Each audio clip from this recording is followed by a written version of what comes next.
Bonjour à tous, bienvenue à Roissy Charles de Gaulle sur le chantier de géothermie d'ADP. Donc nous sommes en train de forer deux puits, un producteur, un injecteur, à environ 1800 mètres verticales, voire 2100 mètres forés. En surface, ils sont à une distance de 7 mètres, au fond, ils sont à une distance de 1,5 km, rig de 450 tonnes, un des plus gros d'Europe.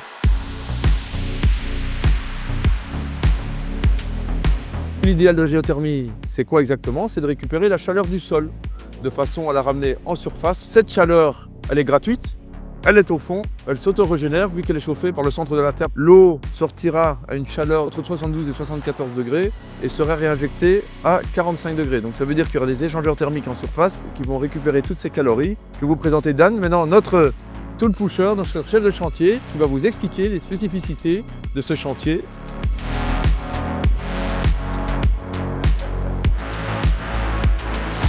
Je vais vous présenter presque toutes les pièces individuelles du rig. En commençant, on va vous présenter le gantry. Le gantry, c'est où on met toutes nos tiges. On peut mettre jusqu'à 4000 mètres de tiges. Ça que le gantry fait, il y a des aimants. Ça prend tes tiges, ça l'amène dans ça qu'on appelle le pipe handler. Le pipe handler, il y a deux grosses pinces qui allouent d'amener les tiges au plancher pour faire des connexions, pour connecter les tiges, pour continuer à descendre en profondeur.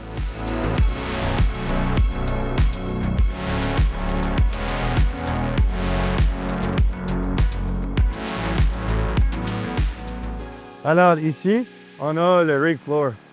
Le rig floor, c'est normalement où on a les HTM, les floorman qu'on appelle en anglais. C'est là où que toute la manœuvre des tiges se fait. Ici, à la table de rotation. Là, on a la TDS. On pourrait l'appeler le Milwaukee du rig. C'est le pouvoir qui fait tourner les tiges. Et puis la TDS, c'est vraiment le cœur du rig. Ici, on a les élévateurs. C'est ça qui manipule les tiges. Après, ici, on a le drill console, c'est où on a tous les contrôles pour le rig. C'est la chaise du chef de poste. Tout est contrôlé de cette chaise pour toute la globalité du rig. Alors, tu as ton hoist, on appelle, c'est pour manipuler en haut et en bas, la TDS. Puis ici, ça contrôle ton, on appelle ça le Iron Roughneck, le robot. C'est ça qui casse les tiges, puis qui serre les tiges ou dévisse les tiges. Et ici, la globalité, tu as tes pompes, la pompe 1, la pompe 2 et la pompe 3. Pour contrôler tes pompes. Et juste à côté du chef de poste, ici, on a la console pour le gantry. Ici, on a tous les paramètres sur notre écran avec le mode logging. Ça nous donne tous les paramètres du rig. Commençons avec la cote, qui est 1074. Présentement, on est à 1074 mètres qu'on a foré. Tout ça qu'il y a sur le rig, il y a des capteurs partout qui communiquent avec cet écran, qui nous donnent tous les paramètres.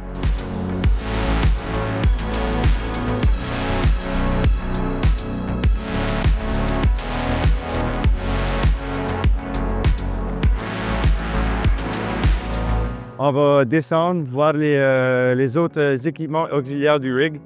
En commençant en descendant, on peut voir les bassins. Les bassins, c'est là où est la fabrication de boue. Ici, on a les pompes de forage. Les pompes de forage sont, pour moi, le cœur du rig.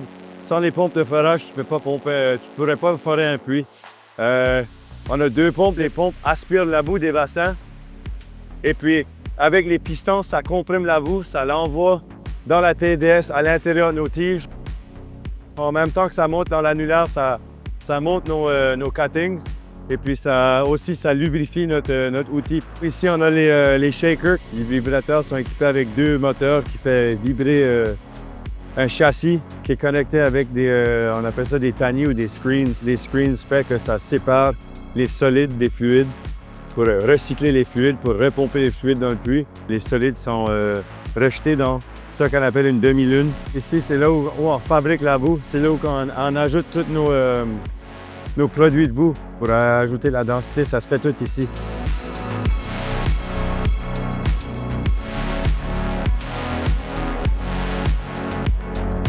On a le BOP.